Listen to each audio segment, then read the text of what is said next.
Hi, everybody. This is Oliver, founder of Strong for Life. So this presentation is going to be about a food process, which every one of you can use, whether your goal is to pack on weight in terms of muscle mass, to lose weight, or to maintain your weight. And we're going to have here a clear 8-step process that will really show you how you're going to first determine the right numbers for the goal that you have in terms of your physique, everything to making a plan, everything to reflecting.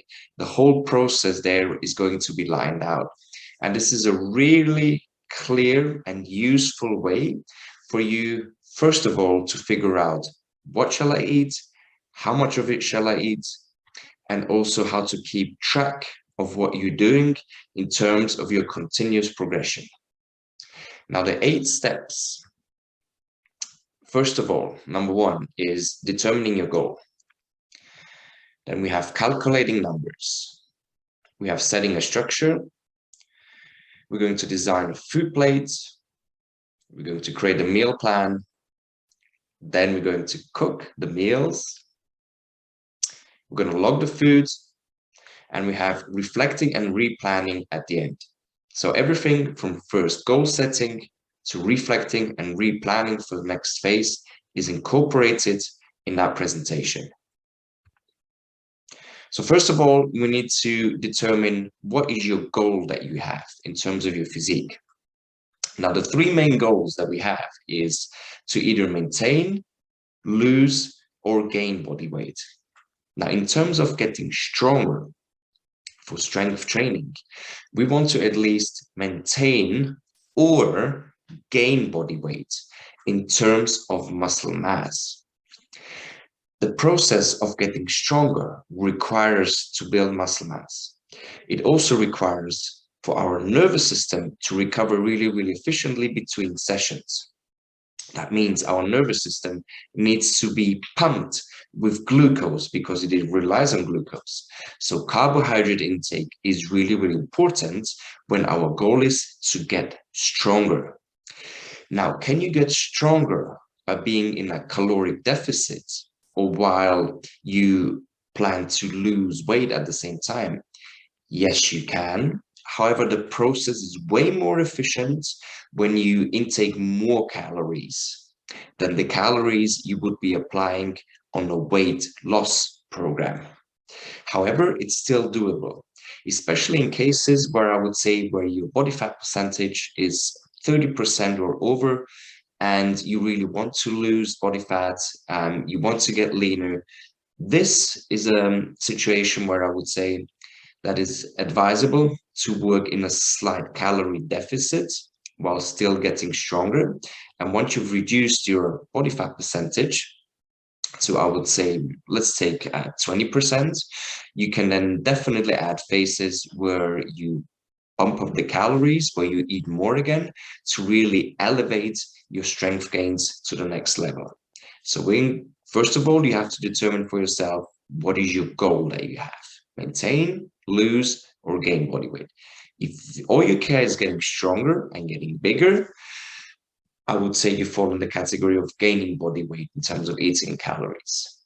If you want to trim down because your body fat percentage is over 30% or somewhere around there, I would say it is recommendable that you lose body weight and design your numbers according to this.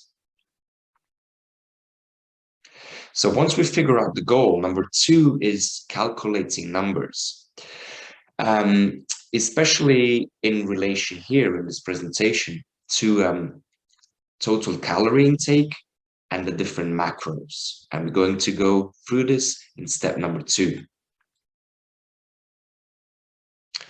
Now, let's take as an example,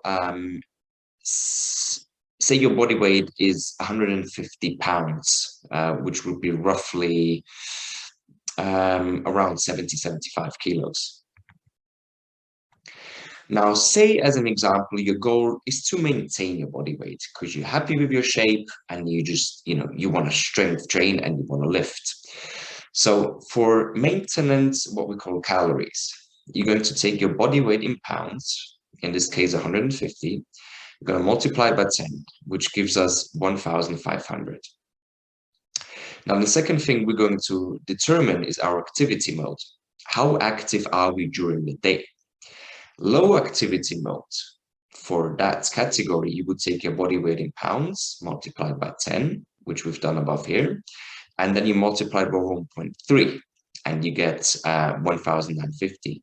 If you have a high activity mode, you multiply the 1,500 by 2.3, and it will give you 3,450.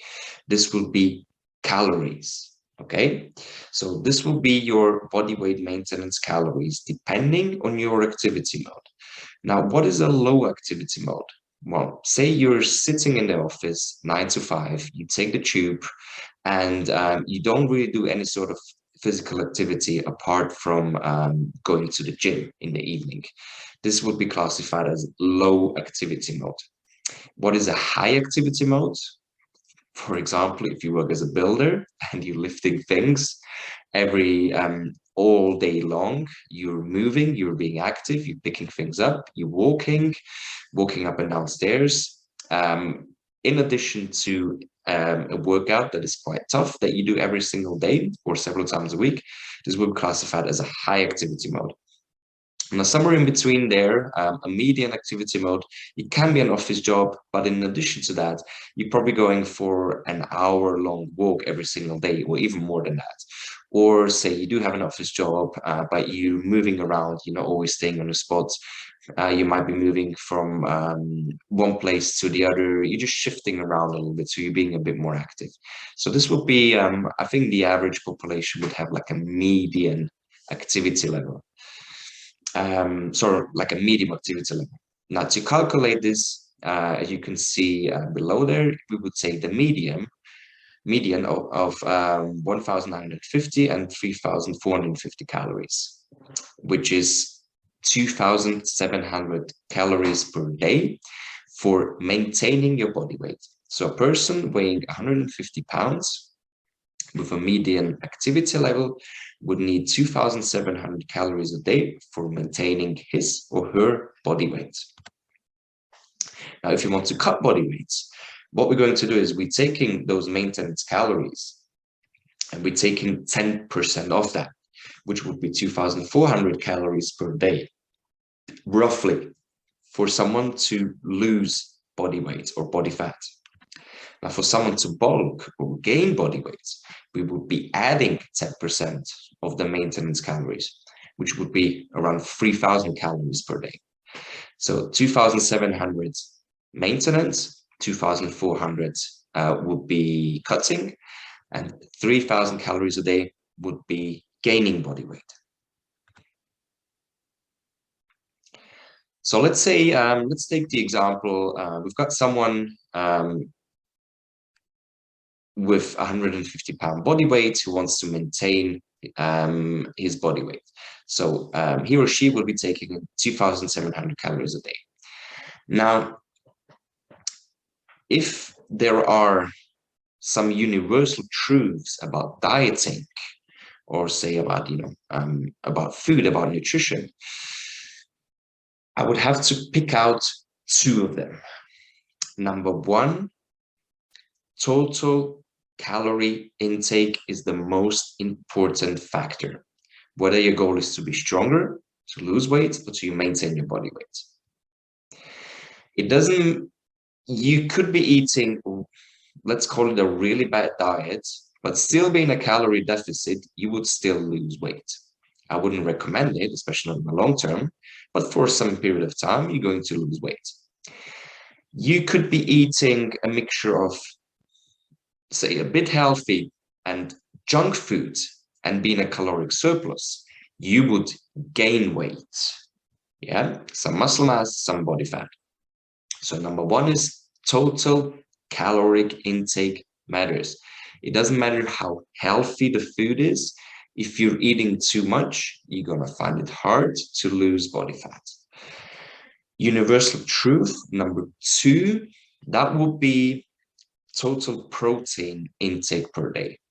So once we're hitting these two values as close as possible as we can to the very best of our ability every single day, we're going to make the biggest steps towards our physique goals.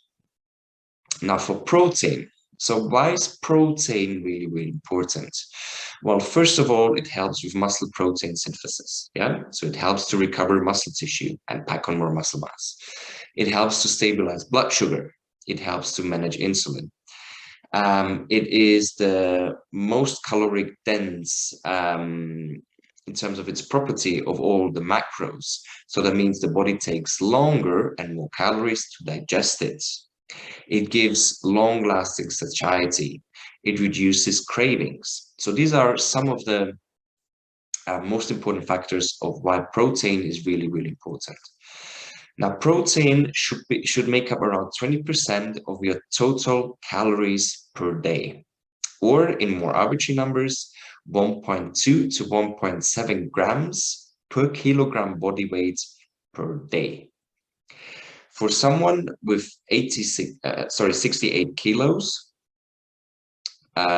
we would have on the lower threshold multiplied by 1.2 times gram per kilogram body weight per day.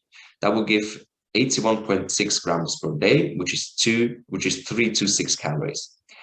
Now, on the upper range, we would have it multiplied by 1.7. That would give around 150 grams of protein per kilogram body weight per day, which is 462 calories. So somewhere in that range, we want to be focusing on every single day,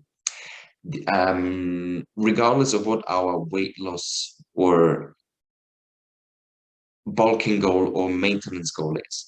Now, shall I hit the lower or the higher thresholds? One thing is for sure, if your goal is to lose body weight or body fat, you should definitely be operating at the higher range, because when you're on a caloric deficit, it's really important to sustain your muscle mass, to keep it.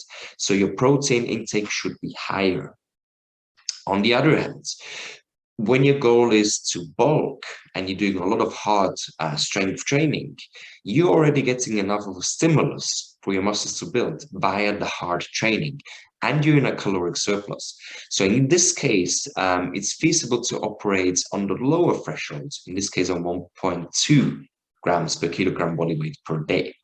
So somewhere staying in that range is recommended, or shall we say from scientific research that we know, calculated, kind of, the optimal range. There is, however, I need to say this, there is never an optimal with diet. There's always nuances, okay? So if we carry this forward now, the person that we just described, 2,700 calories a day to maintain his or her body weight, minus the protein calories in the upper range, which is 462, would leave that person with 2,238 calories, which are then obviously divided into carbohydrates and fats, because we have three major macronutrient groups. Now, in terms of carbohydrates, I would recommend, science recommends, around 55% of the total calories per day, which in this case would be 1,485 calories per day for that person, which is around 370 grams per day. And our fats, that would be around 25% of the total calories per day, which is 675 calories per day for that person, which is around 75 grams per day. Now, in terms of carbohydrates, you will have to experiment with this for yourself. Some people tolerate more carbohydrates much better than others. First of all, let me determine anything that grows as a plant is a carbohydrate. So broccoli is a carbohydrate, fruit is carbohydrate, rice is carbohydrate, quinoa is carbohydrate, pasta is made of, say, wheat or spelt is a carbohydrate. So anything that is a plant is a carbohydrate. And we combine that into, complex and simple carbohydrates, so on and so forth. Now, with the carbohydrates, you have to experiment first how much your body can take and tolerate without feeling, I would call this like heavy, like bloated. I've had people before that were tolerating less carbohydrates much better than others. There were other people that could really go with the 55% of total calories per day, and they were fine.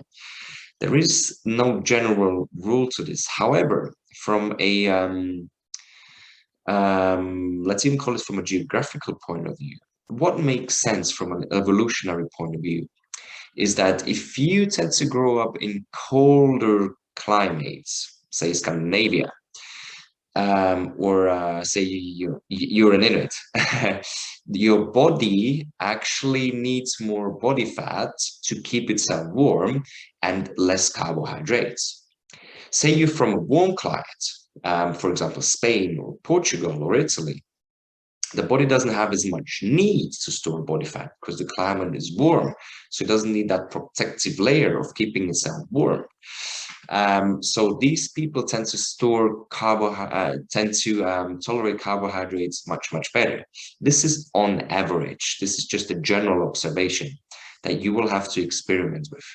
Now, when your body fat percentage is quite high, say 30% or above, I would say you would keep the carbohydrate intake, the total one per day, maybe around 40% of your total calories. So you want to start with maybe a lower carbohydrate approach in the beginning. Not doesn't have to be forever, but in the beginning, to give your insulin a bit of a rest, yeah, so you don't get the constant insulin spikes, which is one of the main hormones you need to manage when your body fat percentage is very high. So maybe 40% of your total calories per day. Some people also go on a very low carb diets, or even keto diets in the beginning. I'm absolutely not a supporter of a keto diet at all whatsoever.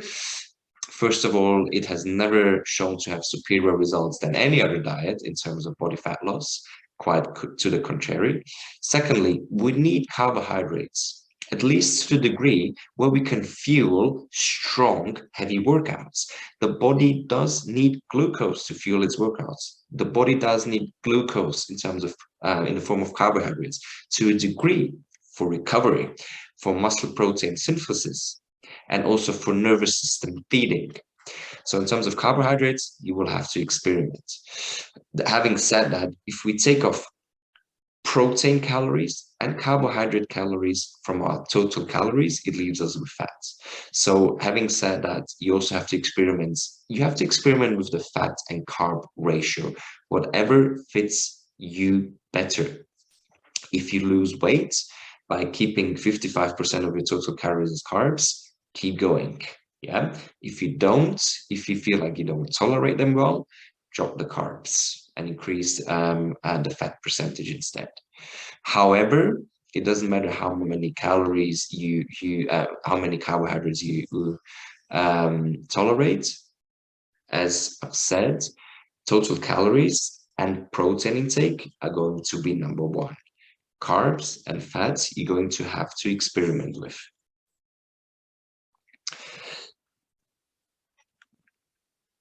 So if we look further here as a kind of a little summary, the person's goal is body weight maintenance, as we can see here. Now we've got the macros, protein, fats, and carbs.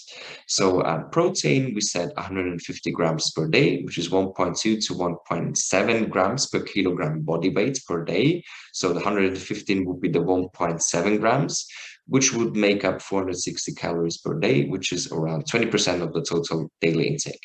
For fats, it's 75, 675, and 25. And for carbs, it's 370, 1,485, and then 55.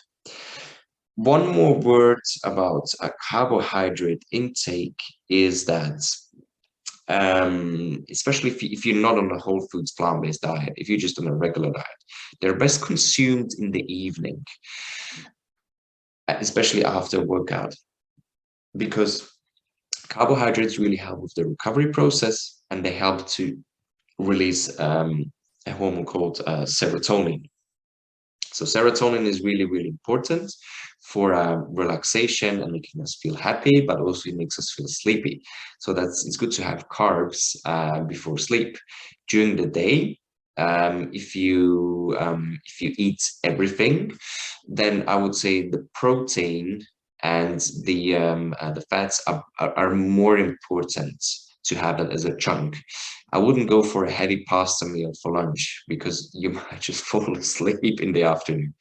So veggies and fruits are okay to a degree because they don't have that insulin spike. However, the really complex heavy carbs, I would recommend definitely in the evening. Now we're on step number 3. So we just figure out the macros, yeah, for that person with our calculations. Now step number 3 is setting a little, what I call a diet structure. So for the diet structure, this example here given is for a person who wants to gain weight. So bulk, yeah, the person wants to bulk. So in the first block here, we're having 2 weeks divided into 3 phases, phase 1, phase 2, and phase 3. Now, week 1 to 4, the person goes on bulking calories according to his or her calculations. In week 5, the person is having what we call a diet break. So he goes on maintenance calories. And we're repeating this pattern 2 more times. Week 6 to 9, bulking. Week 10, maintenance calories. Week 11 to 12, is going to be bulking. So that finishes with the 12 weeks there. Now, when we look at the weekly structure on the block below, we have Monday to Friday bulking calories, and we have Saturday, Sunday maintenance calories. Now, why is the diet break so important? There is really, really good evidence showing that people on a diet break, first of all, have a better psychological relief. Secondly, their adherence to the diet is going to be much, much better. So the person bulking, if we look again in phase 1, week 1 to 4, the person on a Monday to Friday goes on a complete bulk, and then Saturday, on the Sunday, he goes to a maintenance. Now, Monday to Friday bulking is a big amount of food to eat, yeah? So the person is going to be tuned into this bulking diet program. Now, Saturday, Sunday is going to have a bit of a relief with that.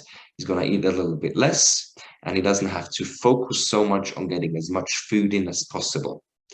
And the person is going to consume on that diet break around 20% less calories, just enough to still feed the body, yeah, but not too little in order for the person to lose muscle mass.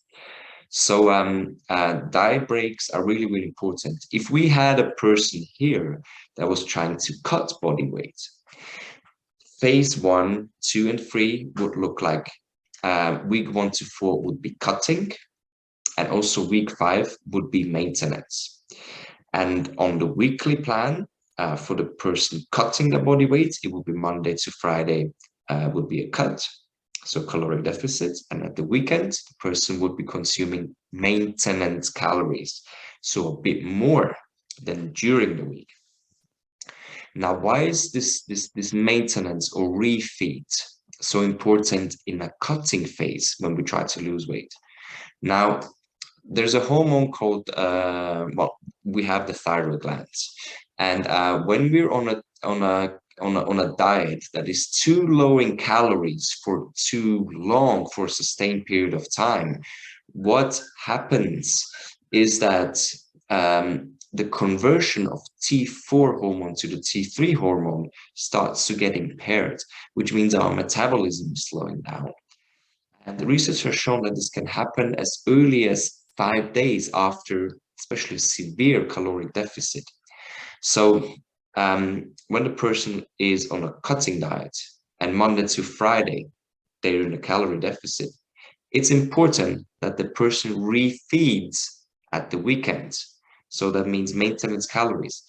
To pump system and energy again, to pump energy and food into the system again, to basically tell the thyroid, hang on, there's energy coming in. We can continue the weight loss process. So this is really important to understand. And the person will keep that structure with 5 days, Monday to Friday cutting, and the weekend is going to be maintenance. Now, in week 5 and week 10, the person has a full week of maintenance calories, as we can see. So for a whole week, the person gets more energy in the form of food into the system, also to enhance the training, because hard training requires calories. Now here we've just figured out a 12-week structure, we figured out a weekly structure, and now daily, there's a few tips I can suggest. 5 meals per day is kind of the ideal average gold standard. Doesn't matter what your goal is. When you try and bulk, maybe even 7 days would be recommended. If you try and lose weight, 3 days could be okay. However, 5 days is still a very good average to follow. We want to get at least 1 protein meal before training.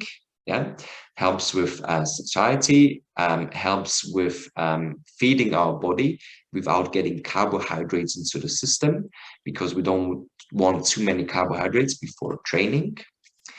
And the macro ranges that we calculate should be around plus minus 5 to 10 grams within that range. Now, I have to say here, we always want to strive for the best, but not for perfection. We're never going to hit the perfect number.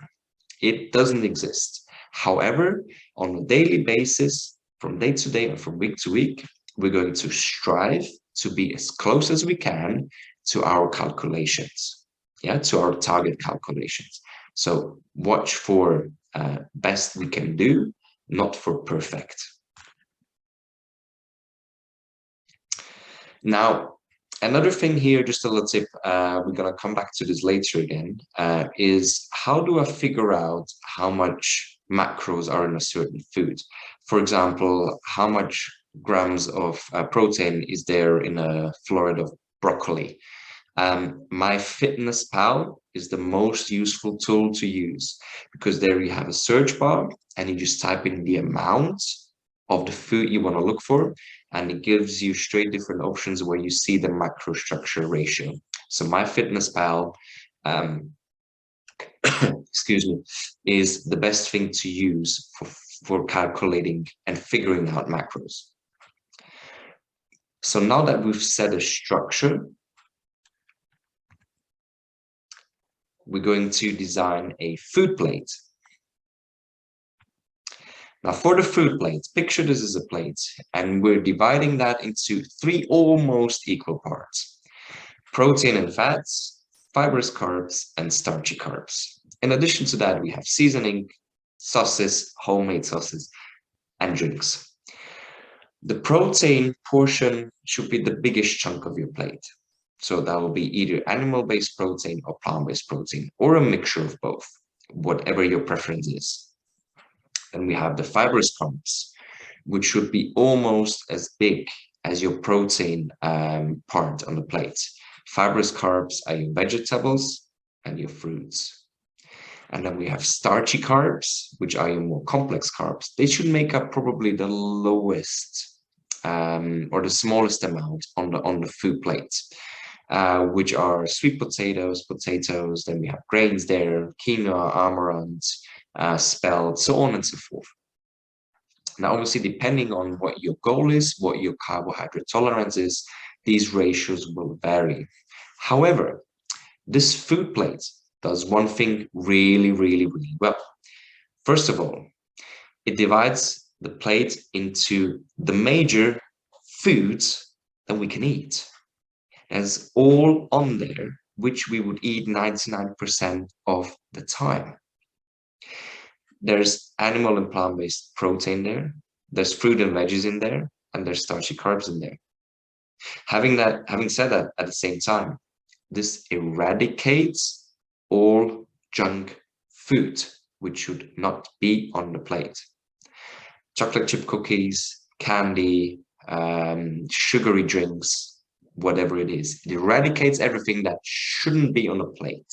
Okay, shouldn't is always, yes, I feel responsible to say shouldn't.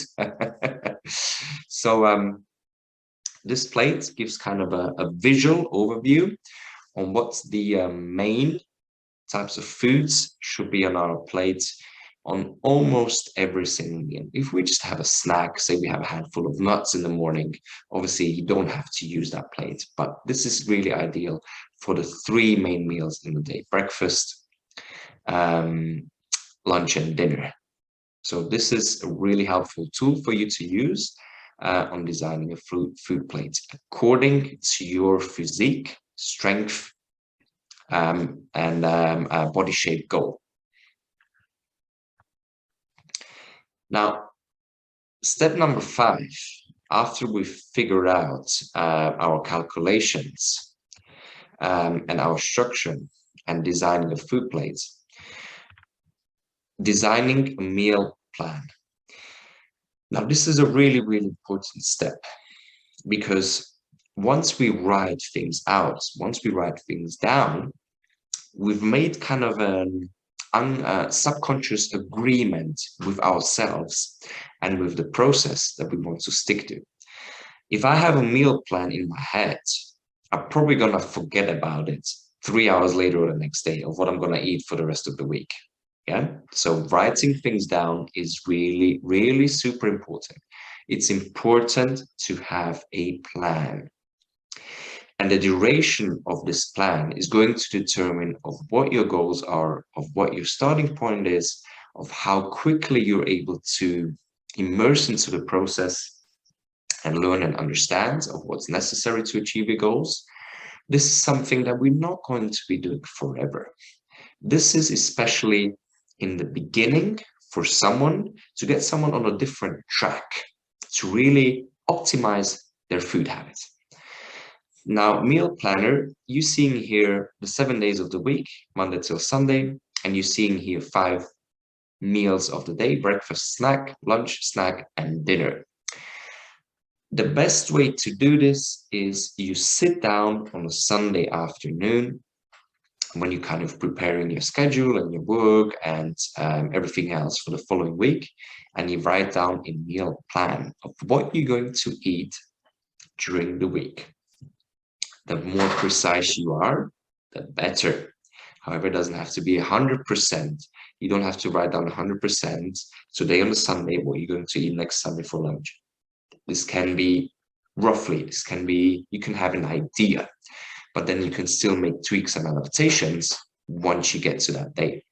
However, this plan is so important because, first of all, it fills up gaps where your subconscious mind could lose out on what meal you're going to have. So you have a busy work day and you don't make a meal plan. So say on a Wednesday, you start work earlier than usual. Say you start at 8:30, yeah, and you have meetings all day long and you don't finish until 5.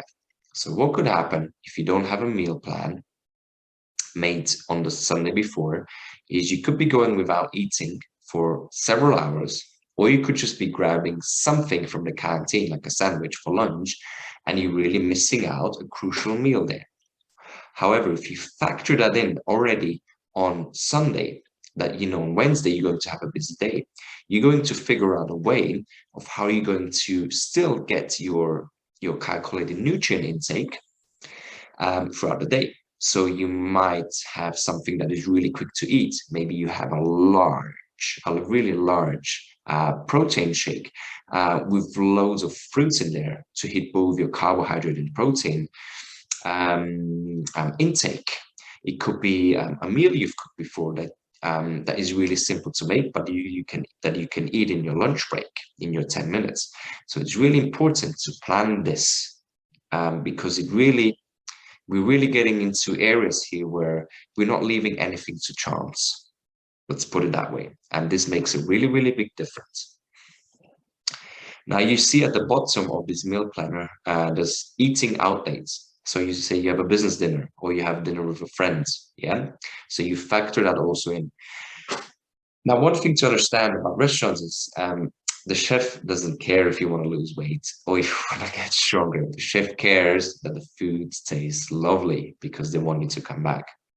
So let's say you're eating out and you want to lose body weight. Yeah, say you want to lose body weight.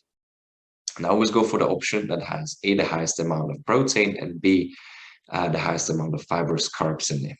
Okay. So choose that option, choose the high protein option whenever you eat out. Yeah. And you factor that into the meal plan as you plan it on a Sunday.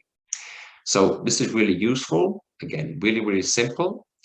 And what you can also do with this meal plan is you can actually take your whole diary and factor in the dates of your diary in there as well. So what time you're training, and what time you're going to be working, when you pick up the kids, what do you have here or there, and then you have the whole schedule lined out what you're going to have during the week, and you're going to factor in your meals in there.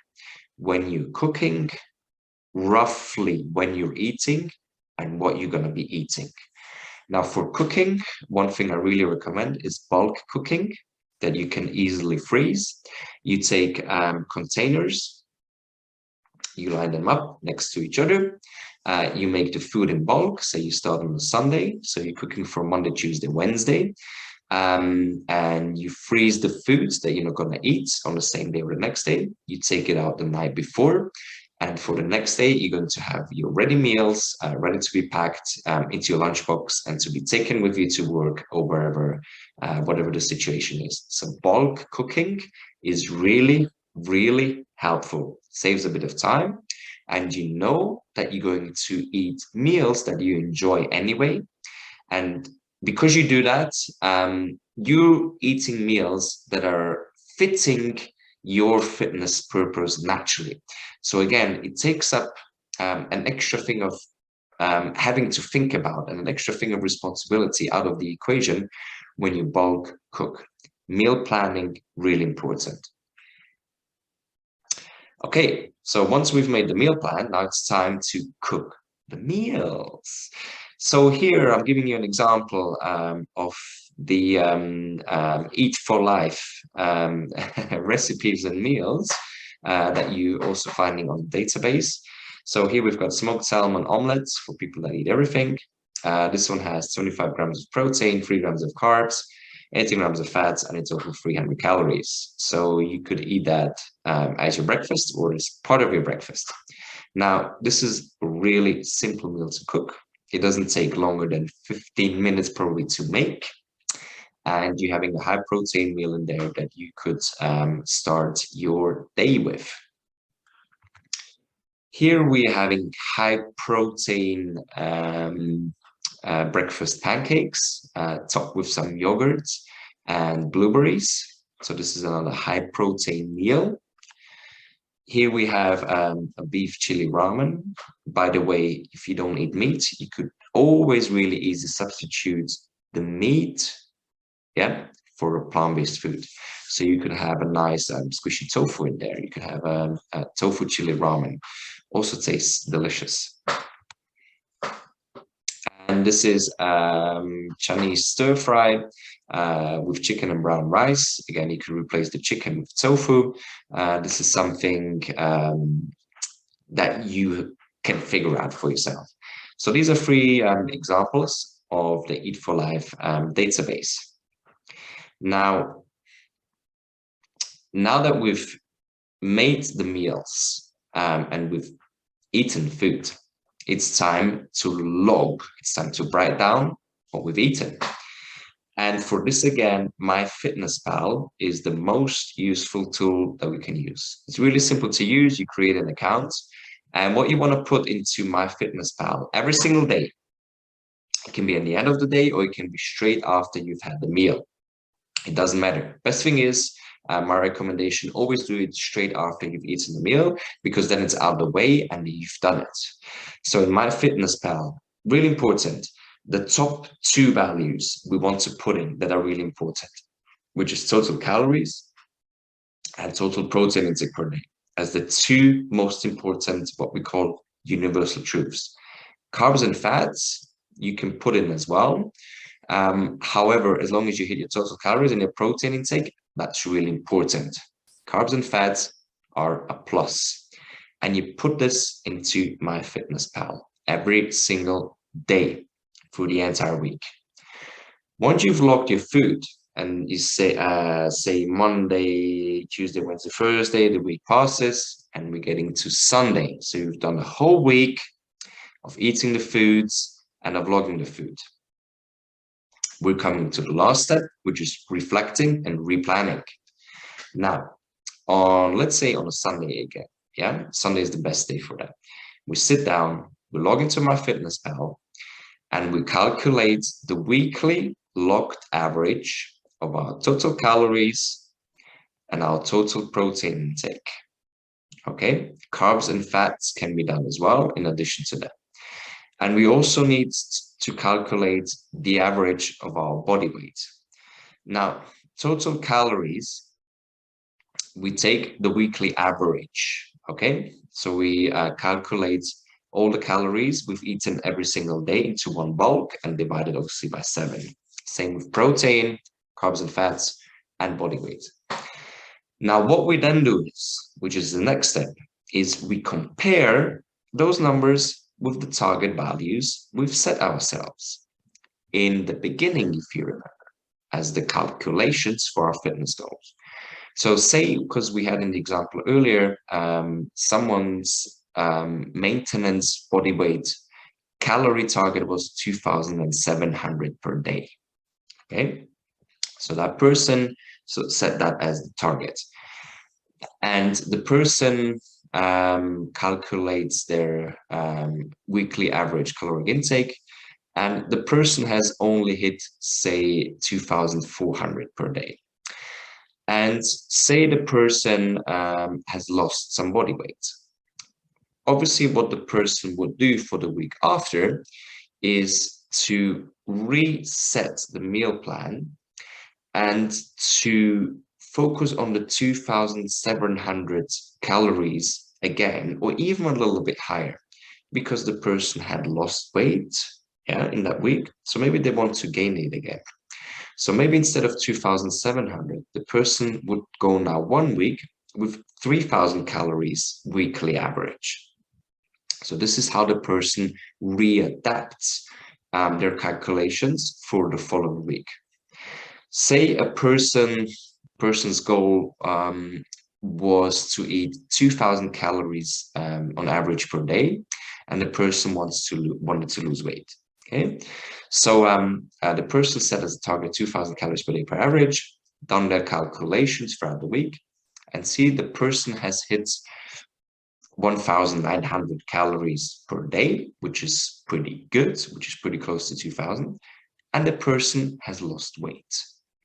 Job done, target hit. Now, what the person has to do in this case is important. The person takes the new body weight, yeah, and recalculates the total calorie intake and the macros for the following week. Because as the person has lost weight, the person now needs less food intake to keep losing weight.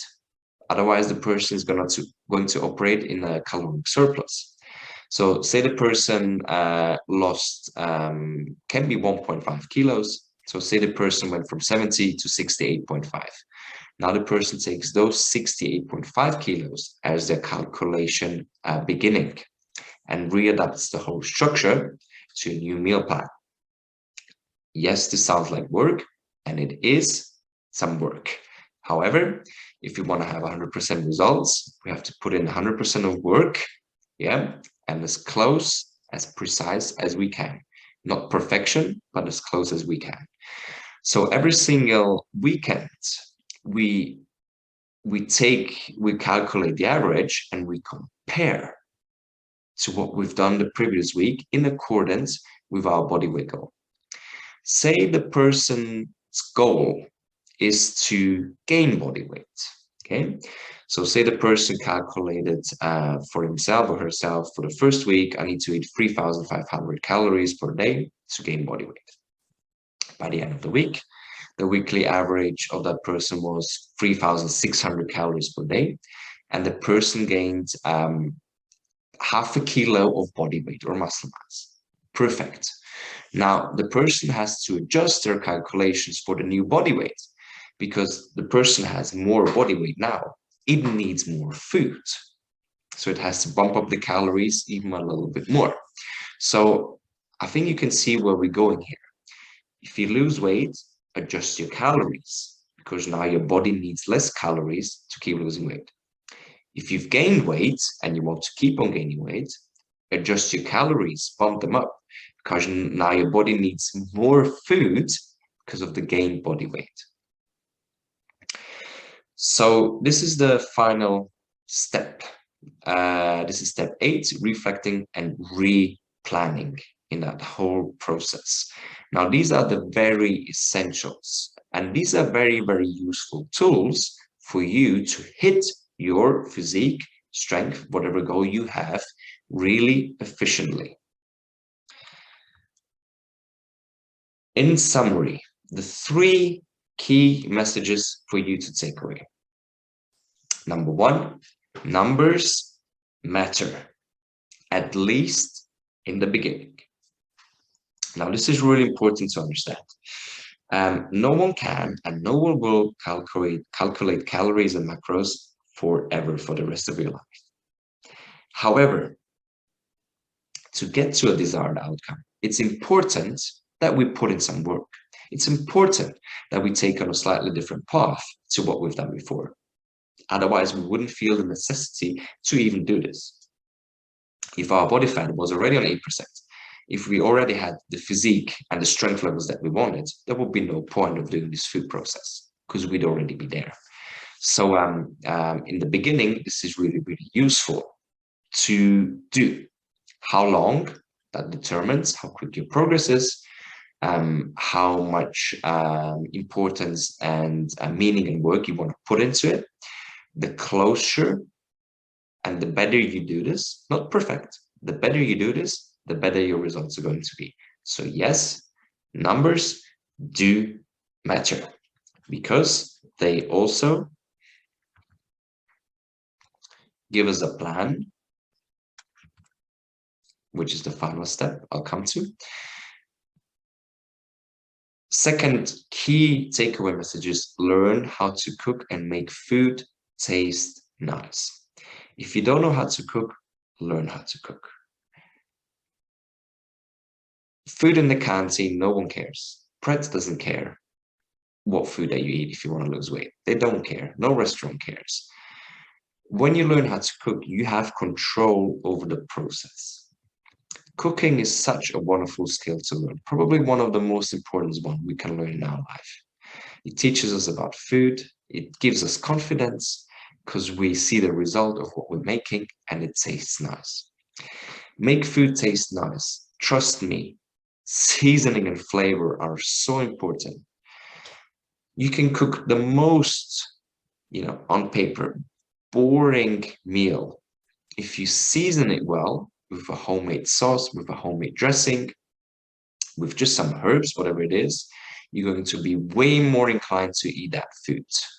Yeah, so do make it taste nice. And thirdly, have a plan. Having said that, write the plan down. The plan is really, really important. Otherwise, we're just going to be guessing. Yeah. It doesn't matter how many times we tell ourselves or we have the good intention of, I know what to do. I'm just going to eat healthy. No, we're going to miss out. Things happen in our life. There's other priorities all of a sudden coming in. You have to pick up the kids there. You have to go there. This person just called you. You have to stay longer at work.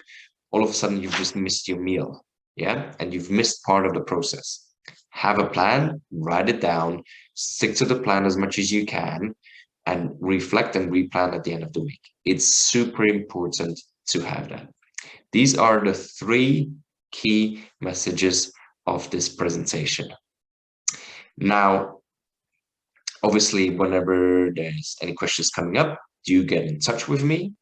www.strongforlife.uk, and I will be happy to assist you with any questions that you have. For now, happy cooking and enjoy the meals.